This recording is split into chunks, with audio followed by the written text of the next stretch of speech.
What is a grievance?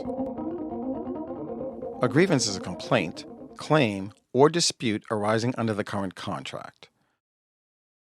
Grievances are limited to matters of interpretation or application of provisions of the contract, except for a few provisions that are specifically excluded from the grievance procedure. The union has a number of important functions, but the two most important are negotiating the collective bargaining contract, the CBA, and enforcing it. In enforcing the CBA, the union has the role of protecting the rights of the members of the bargaining unit under its provisions. In a large organization like our college, administrators across the institution have the contractual responsibility to follow the provisions of the CBA in their day-to-day work.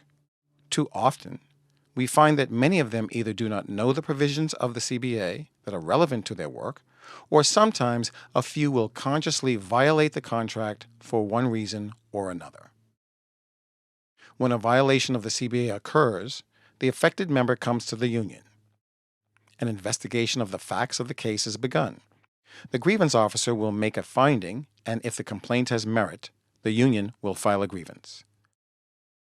The union is a check and balance for the faculty and academic staff against administrative arbitrariness.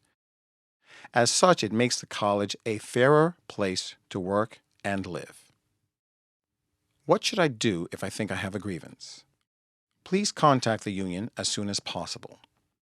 There are very strict deadlines and we do not want to miss them.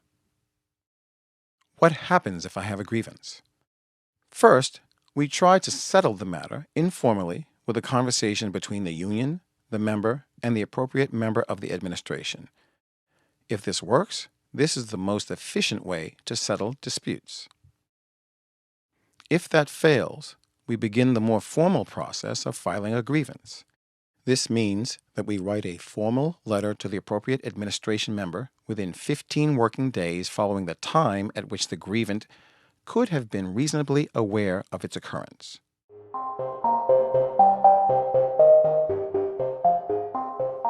Unionized employees have Weingarten Rights.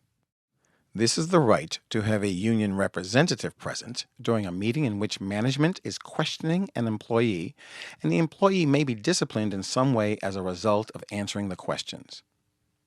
Unlike Miranda rights, the employer does not have to inform you of your right to representation.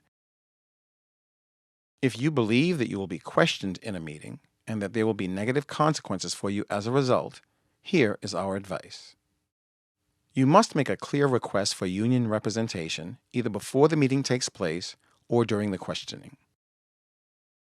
Once you make your request to have a union representative present, the administrator must grant the request, deny the request but end the questioning, give you the choice of having the meeting without a representative, or end the meeting. If you are in this situation without a union representative, simply say, "I have nothing to say until my union representative is present." If you are issued unfair discipline or discharged, contact the union office as soon as possible to initiate the grievance procedure.